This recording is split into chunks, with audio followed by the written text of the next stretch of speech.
Ya, Assalamualaikum warahmatullahi wabarakatuh.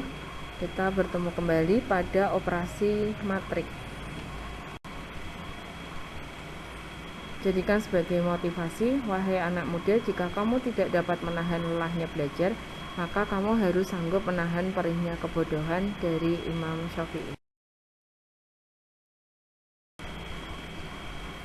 Hari ini kita akan belajar tentang pengertian matrik, jenis-jenis matrik, dan menyelesaikan masalah matrik dengan operasi matrik. Matrik memudahkan dalam membuat analisis mengenai suatu masalah ekonomi yang terdiri dari berbagai macam variabel.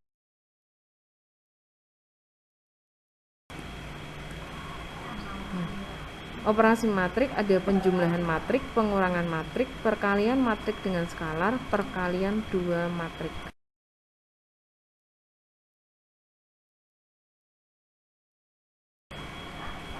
Kita perhatikan tabel di sini, ada tabel nama siswa, ada bulan September, sakit, izin alfa. Nita 120, Siva 010, Zahra 311. Kalau dibuat matrik menjadi seperti ini. Matrik itu kayak kurung kurawa. Jadi 120 itu namanya baris. Kalau dibaca mendatar namanya baris, kalau dibaca menurun itu namanya kolom. Jadi kalau kolom pertama itu adalah 103, kolom kedua 211, kolom ketiga 011.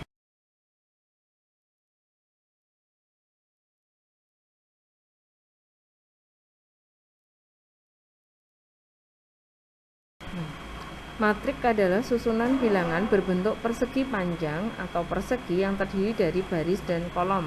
Susunan bilangan itu diletakkan dalam kurung biasa, kurung seperti itu, atau kurung siku. Nah, M itu menandakan baris, N itu menandakan jumlah kolom. Ordonya berarti M dikali N, berarti baris terlebih dahulu, baru kolom.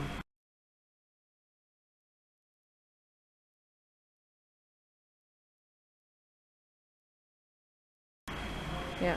Contoh, matrik A 279 itu berarti barisnya 1, menurunnya ada 3, kolomnya ada 3, berarti ordonya 1 kali 3.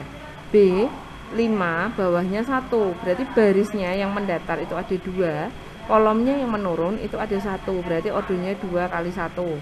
C, barisnya adalah 100998, berarti barisnya ada 3, kolomnya yang menurun ada 2, ordonya 3 kali 2. D, barisnya ada 473, baris kedua 168, baris ketiga 342. Itu barisnya 3. Nah, kolomnya berarti mendatar. Kolom pertama 413, kolom kedua 764, kolom ketiga 382. Jadi ordonya 3 kali 3.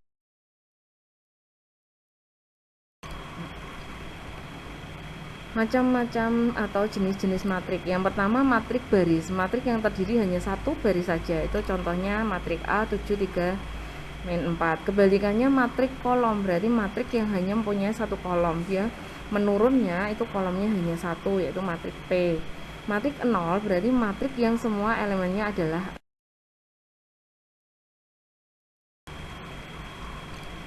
Berikutnya adalah matrik persegi. Matrik persegi itu berarti kotaknya anggap sebagai kotak persegi. Jadi matriknya itu misalnya kok banyak baris sama dengan banyak kolom. Berarti 2 kali 2 itu matrik D, itu kan bentuknya persegi.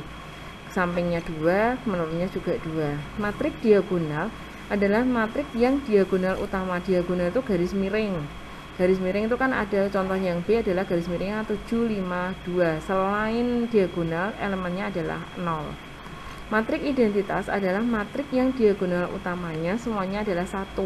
Garis miringnya angkanya 1, 1, 1, 0, 0. Semua matriknya persegi. Matrik segitiga atas berarti matrik persegi yang elemen diagonal di bawahnya diagonal utamanya itu adalah 0. Jadi kalau itu kalian hubungkan 1, 2, 3, 4, 5, 6, itu kan kalau kalian garis pakai penggaris dia bentuknya adalah segitiga, segitiganya di atas. Nah, kebalikannya matriks segitiga bawah berarti angka-angkanya di bawah, atasnya di luar segitiga itu adalah 0. Matriks skalaar itu matrik yang diagonal utamanya memiliki nilai yang sama. diagonal utama garis miring, jadi 2 2 atau 3 3, selain itu 0.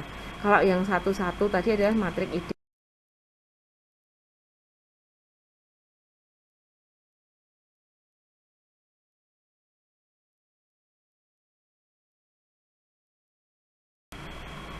Nah, ada suatu masalah, Pak Adi dan Pak Beni merupakan petani jagung dan kedelai di suatu desa. Setiap tahunnya hasil panen keduanya selalu mengalami peningkatan. Pada tahun 2018, Pak Adi memanen 4 ton jagung dan 7 ton kedelai.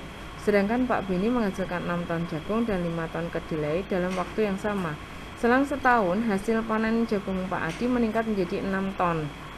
Tetapi terjadi penurunan pada panen kedelai hingga hanya menghasilkan 4 ton kedelai. Berbanding terbalik dengan Pak Adi, Pak Beni mengalami peningkatan pada hasil panen kedelai dan mengalami penurunan pada hasil panen jagung. Sehingga Pak Beni pada tahun 2019 memanen 5 ton jagung dan 6 ton kedelai. Bagaimana bentuk matrik dari narasi di atas? Nah, kalau dilihat diperhatikan di samping bentuknya seperti ini. Tahun 2018 Pak Adinya, terus Pak Beninya. Terus habis itu hasil tahun 2019 Pak Beninya sama Pak Adi. Nah, A itu tahun 2018 dibuat matrik berarti angkanya 4675. Yang B tahun 2019 dibuat matrik yaitu 6546.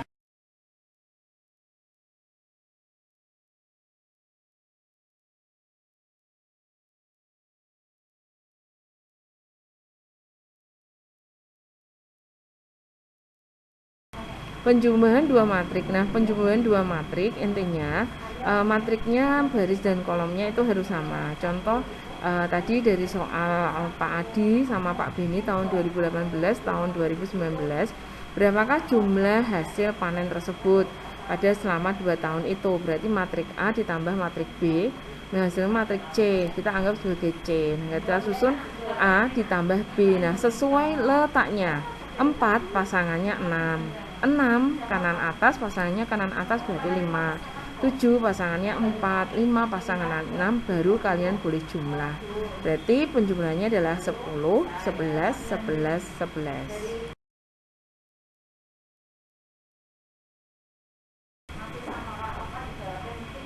Kesimpulannya, penjumlahan dua matrik harus ordonya sama dan cara menjumlahkannya sesuai dengan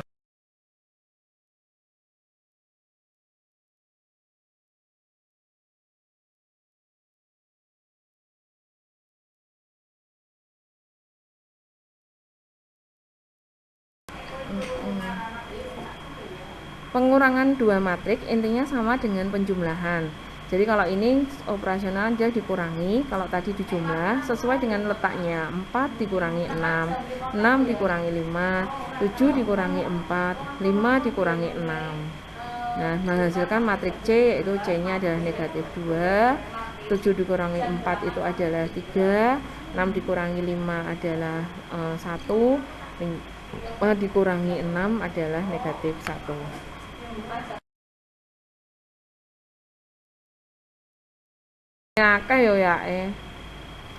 Intinya sama dengan penjumlahan, pengurangan matrik juga harus ordonya sama dan cara mengurangkannya yaitu dengan elemen yang letaknya sama.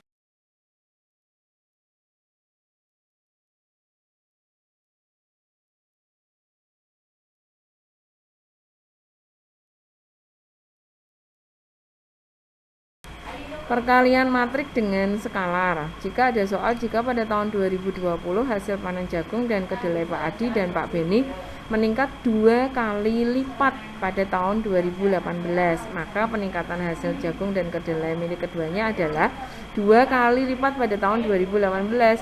2018 tadi kan 4, 6, 7, 5, tinggal 2 dikali A. 2 dikali berarti semuanya dikalikan angka 2. 2 dikali 4 sama dengan 8, 2 dikali 7 sama dengan 14, 2 kali 6, 12, 2 kali 5, 10. Atau boleh kalian jumlahkan, A ditambah A juga boleh, itu hasilnya sama.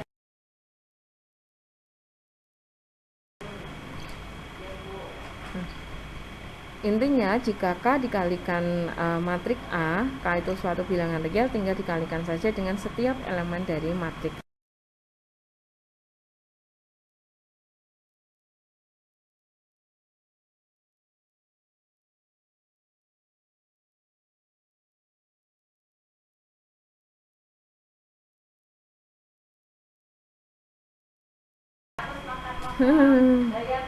Perkalian dua matrik. Nah, yang perlu kalian perhatikan adalah perkalian dua matrik. Perkalian dua matrik berbeda dengan perkalian skalar. Jika ada soal harga satu pensil dan pulpen di koperasi sekolah berturut-turut adalah 1.000 dan 2.000. Anita membeli 2 pensil dan 3 pulpen, sedangkan Ara membeli 1 pensil dan 4 pulpen. Berapa rupiah masing-masing uang yang harus dibayarkan Anita dan Ara? Nah, kalau ada pensil dan pulpen, dibuat matriknya bawahnya atas Anita, bawah Ara.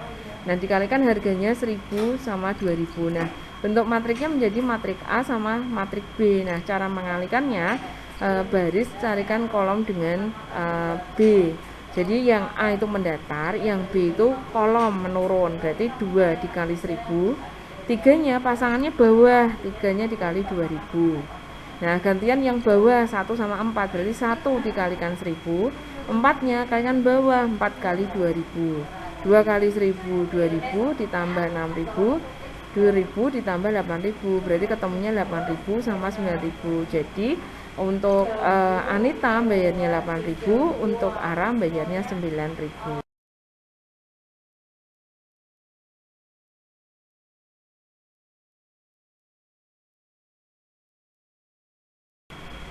Yang perlu berlatih adalah perkalian matrik dengan matrik. Matrik yang di depan itu baris, matrik yang belakang itu kolom. Coba dipelajari kembali. Terima kasih, silakan dilatih, silakan kerjakan tugas dan pahami kembali baik materi PPT maupun materi yang akan Bu Indah share di WA maupun Google Classroom. Wassalamualaikum warahmatullahi wabarakatuh.